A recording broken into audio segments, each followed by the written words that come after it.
Hello and welcome. I'm Damian Woetzel, Director of the Aspen Institute Arts Program. And it's a pleasure to welcome you to this second session of the afternoon. I want to thank our partners. First of all, our host, the Park Avenue Armory, Rebecca Robertson, and programmer Avery Willis-Hoffman, and from ArtChange United States, Roberta Uno and her incredible team who've put together this day with us. This particular session is a collaborative work in process. When we thought about this, and we have some music, see, it's very collaborative. When I thought about this, I thought, well, let's gather a group of artists together and simply pose a question. If we're going to do something that talks a little bit about the energy of the arts coming out of 1968, or simply just the energy coming out of 1968, what's that? It started with text messages and a few emails, and some images started flying back and forth. And what you're going to see today is the result of that, and we consider it a bit of a kind of collaborative step along a journey that we hope to continue to something more formed. But we also find in this moment the belief that in the moment we find invention. And that is exactly what this process has been. With the artist Teresita Fernández, tap dancer Michelle Dorrance, singer Davóne Tines, and a late addition singer-songwriter Kate Davis.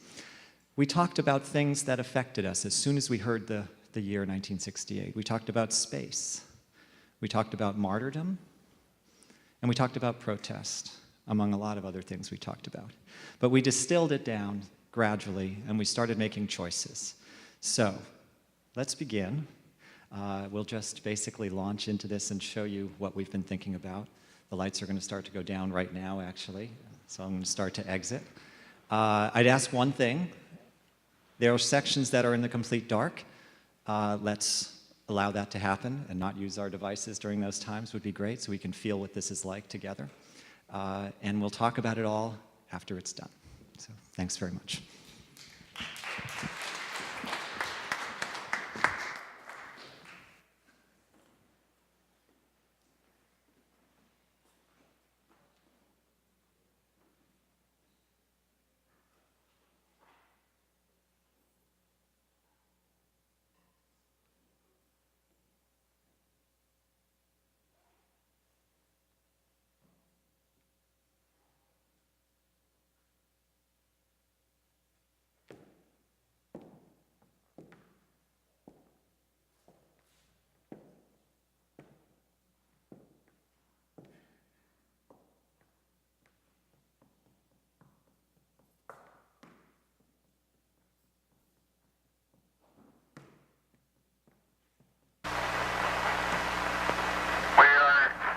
Approaching lunar sunrise, and for all the people back on Earth, the crew of Apollo 8 has a message that we would like to send to you.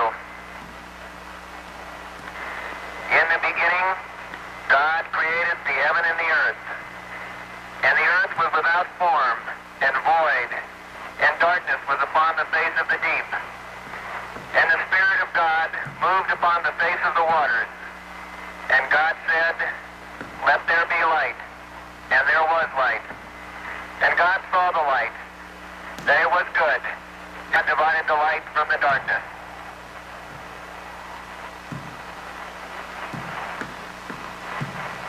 And God called the light day, and the darkness he called night, and the evening and the morning were the first day. And God said, let there be a firmament in the midst of the waters, and let it divide the waters from the waters. And God made the firmament, and divided the waters which were under the firmament from the waters which were above the firmament. And it was so. And God called the firmament heaven, and the evening and the morning were the second day.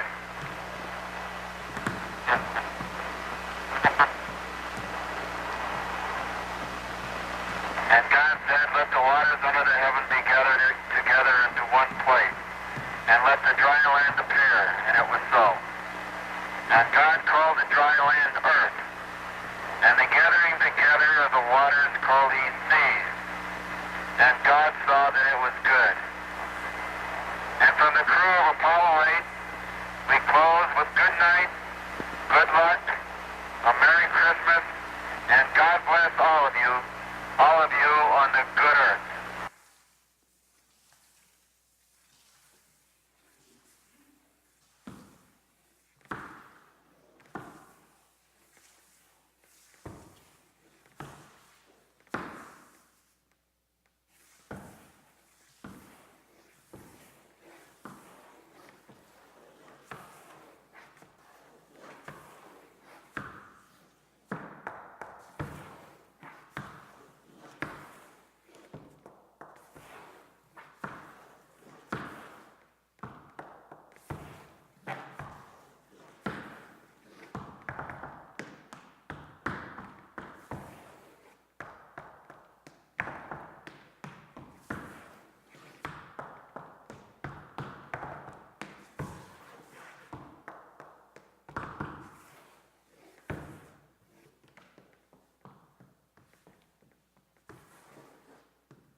Saint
the twilight's last gleaming, whose broad stripes and bright stars through the perilous fight o'er the ramparts we watched were so gallantly streaming, and the rocket red bombs bursting in air came through the night, and our flag was still there.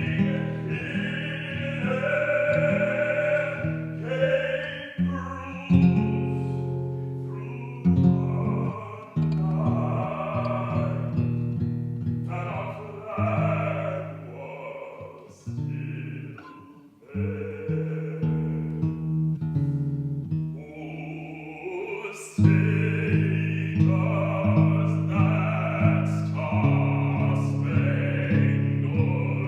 banner yet wave o'er the land of the free and the home of the brave.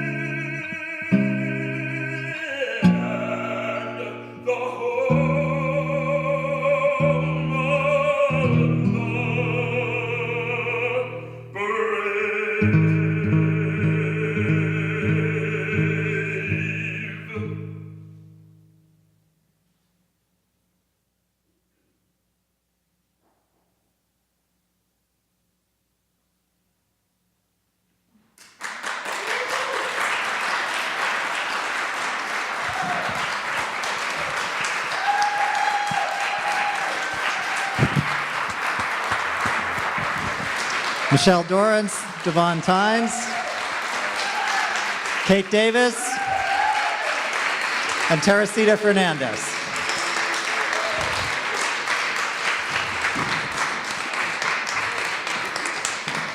So we're going to set for a little discussion about what you just saw. You just give us 1 minute. Why not? Why not? Get formal.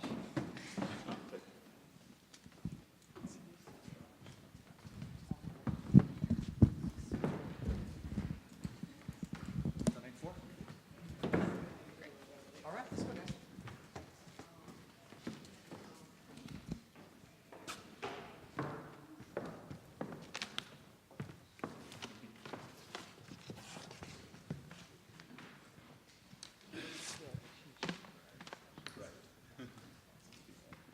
Okay, so formal introductions. Teresita Fernández, Davóne Tines, and Michelle Dorrance, who you just saw. So we thought we'd use our time just to talk literally about what you saw, which will lead to other discussions. So this all started with the idea that we could find a collaborative voice together. I asked Teresita, would she participate? She said, great, 1968, what are we going to do? And I said, well, we'll talk. And very quickly after I wrote you back, and I said, maybe we'll do something more. And these discussions then included Davóne and then included Michelle very quickly. And the ideas started fast. So maybe Michelle, I think you were the first person who put out a solid idea. You said 1968. Well, you kicked it off by talking about, I would say in a larger scope, our martyrs. Yes. Those who we lost in 1968. Yes, we started there. And you talked about the 1968 being, I could read the text, but we'll just say, she said, yes, yes, yes. Of course, I was very excited in part because there's an image that has inspired me as a human being, but absolutely an activist, which I think is a part of certain artists' job. And it's the image of John Carlos and Tommy Smith in the 1968 Olympic medal ceremony, in which they did, what we are now discussing as a human rights salute, but Black Power salute, Black Power protest of the national anthem playing during the medal ceremony. And that image has struck me so strongly since I was a young person, in part because it's so rare for someone who's championed as and often taken advantage of as what the best of our country could be, and to use the platform in which you're being honored to make a statement about your feelings about the country that is using you or hopefully championing you, but not in every way, and not, certainly at home at the time. So that image is burned into my mind as well, I want to talk more in a minute about the way you started, about the artist as activist, and how I know how important that is to you, and it's what draws you to as a motor in so much of what you do. But at that moment, I turned to Teresita, and I told you what Michelle had said. I think I probably cut and paste, and said, okay, so here's where we are now.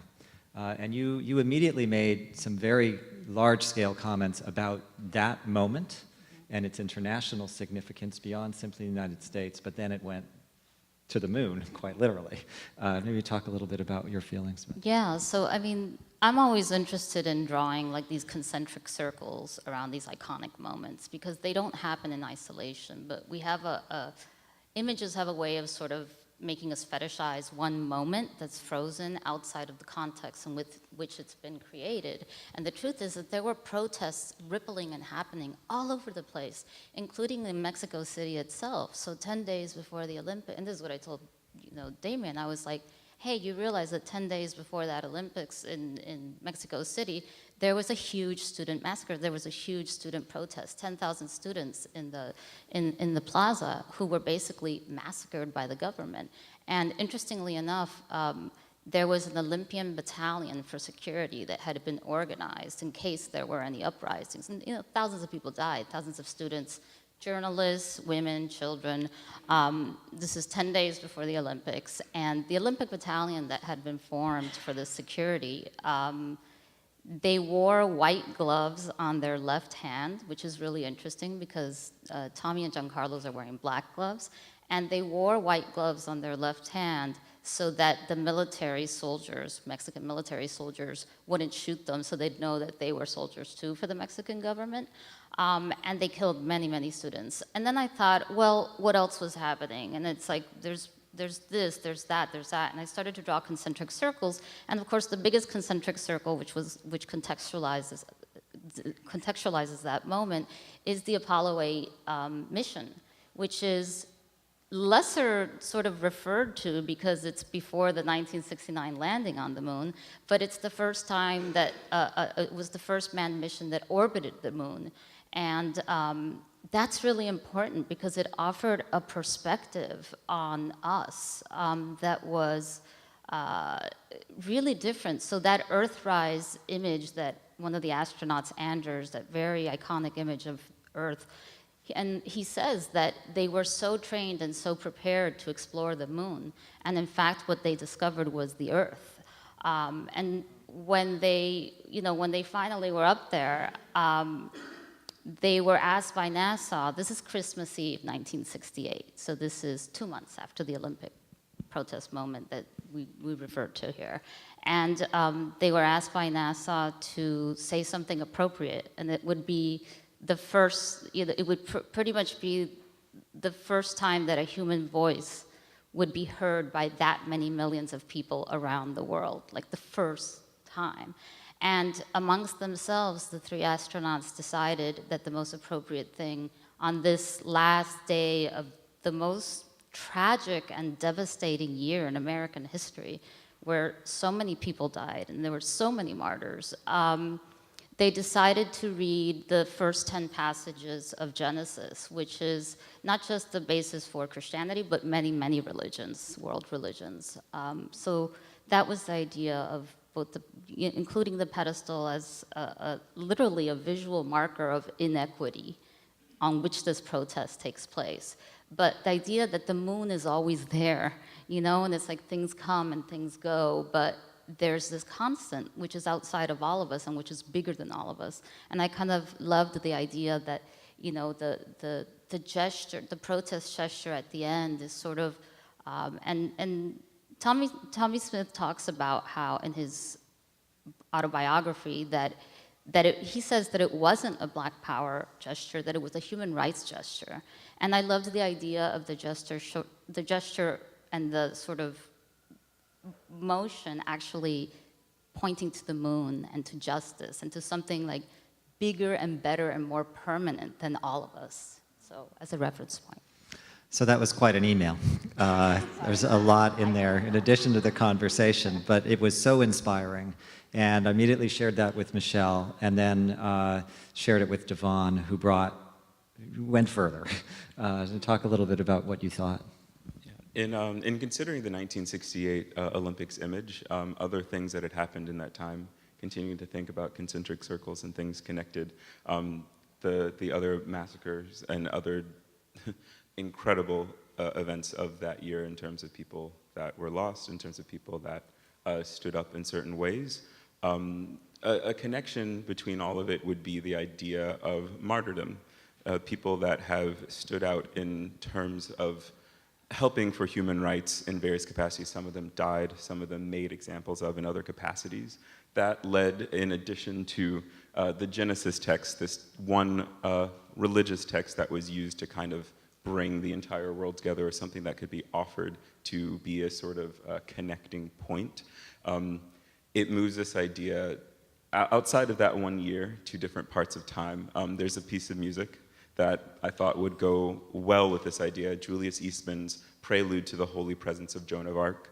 Julius Eastman was a Black gay composer who died in the early 1980s, and towards the end of his life, he created this piece, and he very clearly offers it to Joan of Arc as a sort of offering to the beginning of the idea of martyrdom in our world. He says, and I want to share with you, I offer it as a reminder to those who think that they can destroy liberators by acts of treachery, malice, and murder. They forget that the mind has memory. They forget that good character is the foundation of all acts. They think that no one sees the corruption of their deeds, and like all organizations, especially governments and religious organizations, they oppress in order to perpetrate themselves. Their methods of oppression are legion, but when they find that their more subtle methods are failing, they resort to murder. Even now, in my own community, my own people, my own time, gross oppression and murder still continue. Therefore, I take your name and meditate on it, but not as much as I should. So this is a meditation for Joan of Arc, but clearly connecting it to his time, the entire civil rights process that had happened previous to his creating this, but also in the context of this event, looking back and looking forward, bringing the idea of the importance that it takes, the importance that it is for people to step outside of themselves and stand up for others, to be martyrs. So in the context of that piece, we added some names. We have Abraham Lincoln, Martin Luther King Jr., but we also have people that were members of the Big Six civil rights leaders, the leaders of the main civil rights leading organizations of that time. And in addition, at the end, we add Tommy and John Carlos. So to bring this idea of continued martyrdom through time, it's not an ending process, it continues in different contexts, decades. We find that it's still crucial for people to step up, whether raising their fist or raising their voice. And it's interesting to note how this all comes together as well. When we think about the idea that history is iterative, it is built, one thing is built on another, and so is this process that we went through in so many ways, where we learned from each other, and we started to add on to, we started to finish each other's sentences about what it means to actually remember. How do we remember? What are the things that bring us to a place that we actually can all touch? I was very moved when, and it was, so much of it was done, frankly, in this day and age electronically, discussions that we had, but then we ended up in the same room together for the first time really yesterday. And we looked at each other, and all of these different ideas started to synthesize. The idea of the scroll, the parchment that Davóne unfurls, and it's a touch point, and it has the entire piece written out on it. But then also we started to learn even things that in the middle of the rehearsal, Teresita, you started telling us about Joan of Arc. which led to what Michelle was wearing, in fact. The idea that Joan of Arc herself dressed as a man, and that led directly to her martyrdom. And the idea that there's a through line of both protest and the payment for creating movements, essentially. The payment for creating a movement often is martyrdom. Maybe we could talk a little bit more personally about, what you felt as you were doing it. I mean, Teresita, we weren't doing it. We had done our bit of a sort, mounting the set and putting it together.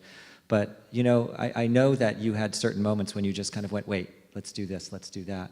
What does that feel like in this process to you, and do you have hopes this go forward in some way? I mean, I really see this as a sketch, and I feel like it could be fully developed into something. I had, of course, very little time and resources, and making a set is complicated. So I felt very honored to be in the behind the scenes, in the way, for the very sort of raw talent, but also energy that you need to make in order to have those things move through you. So I was very respectful of really kind of creating visual support that would just kind of emphasize certain gestures and certain movements, and to have certain sort of poetic visual sort of moments throughout. But I really saw that as a kind of support to the actual performance. It's one thing to think about as well is that within the limitations of what we're doing here today, this obviously was meant to be a sketch, but it makes you do things, makes you figure things out. The hanging of the moon, for instance, was a real process of trying to figure out how it fit into the rest of the orbs of this room. But I never actually quite knew what was going to be until there was a moment, Michelle, when you as Joan were standing there, and we managed to with the help of Brandon here at the Armory, take the picture lights out of the gentleman behind us, but they were still there, and you were there. How did it feel to you to suddenly be cast with Joan of Arc? I don't think you signed up for that. I think once in this email exchange, which was collaborative discussion of what might happen, I just thought, like, could I sit down and listen to this as opposed to have to pepper it or destroy it with my irreverent percussion or something like that? But it's interesting looking back, looking forward. In thinking about having to speak out, or in thinking about an important voice either internally or internally becoming an external voice. Joan of Arc is a great example of this. She was martyred, she was killed for that. In my efforts to, this is like a meta internal artistic conversation and criticism, and then it actually will manifest into hopefully something positive, but I thought, I don't want to keep a very specific cadence, in part with this incredible voice, with this incredible music, with this incredible score, in part because this voice, the voice of change, or the voice of someone standing up for the oppressed, the voice of a Joan of Arc, is not something predictable and is not something that is necessarily harmonious. But it is something that is referential, and it is something that it is living because of and in tandem with what is currently happening. So in being charged with simultaneously imagining this martyr and also an artistic collaboration in a very beautiful sonic space and with such moving music, I found that tying those things together was really helpful. And just as a very specific to my art form, a way of tying a few, I could say martyrs, or just ancestors in our form. In a way, this is a martyrdom. There's one hoofer by the name of Steve Condos who died with his shoes on. He was known for walking on stage to perform drenched in sweat. He was like the hardest working tap dancer all the hoopers will always say it. And he developed rudiments very similar to drum rudiments. So we have a lot of rudimental work that my generation is totally obsessed with that involves like a simple roll. So there's a moment in Speak Boldly where I'm very specifically referencing Steve's work, and that he performed his last performance in Lyon, this great festival, and sat down side stage and died. And that is just an interesting, we love to honor our ancestors inside of our work. It's part of a diasporic tradition. And of course, a few others came to mind at different points, a Jimmy Slide or even a Chuck Green. So a lot of these folks who also have committed their life to something, and due to cultural and institutional racism are not acknowledged. We know the Fred Astaire's and the Gene Kellys and the Shirley Temples, and maybe not the folks they danced with, like Bilbo Jingles Robinson, or the people who inspired them because of that. So in honoring those folks inside of the work, there's some physical and rhythmic honoring as well. It was in there so clearly, and I didn't know that reference specifically, but that particular moment there, which was so evocative of hoofbeats to me. It was like the steeds in battle were going, and he was driving you, and it makes perfect sense. So that's a continuum of sorts of that level of work of sorts, and that relates quite clearly in some way to Mr. Eastman and his work, and which has become quite discussed recently. And the idea that you brought that to this, I was very moved by. Maybe you could kind of finish this discussion a little for us with your own ideas as a young artist who is, in such a particular traditional form of sorts, the form of voice, which you embody in a way that there isn't a person, I know there isn't a person in this room who wasn't just literally, their ears were just opened by your voice, Davóne. But you're taking it in different places in different ways. The work that you've done in the last years, and the work you're starting to do with a young company like Amok, taking opera to somewhere else, relates very, in my mind, to actually trying to create a voice, a new pattern for all of us. How does that, is that a burden you're happy with, or is, No, I really do think it's an exciting exploration. This piece originally existed only in recording, kind of as a free-form improvisation, and it wasn't really put anywhere else. He dedicated it very clearly to Joan of Arc, but in the idea that it's important for people to take from her example. So it's been exciting to begin to open up the idea of connecting that further, to put it in the context of more modern martyrs like Tommie Smith and John Carlos, but also the surrounding civil rights era and movement. Taking the voice, but using it in order to show how things can be connected through time. We can go as far back as the Middle Ages to the middle of our past century, but also looking forward to see what do we need currently in terms of martyrdom, in terms of people standing up. That's beautiful. And within that framework that Teresita brought to it, that there is a wider universe. There was a moment when a first eye came out of the water and saw the moon. And that is, the framework for all of it. And all of these languages have an importance to be remembered and then built on. I want to thank you all for doing this, and thank you all for joining us, and we'll do more with this.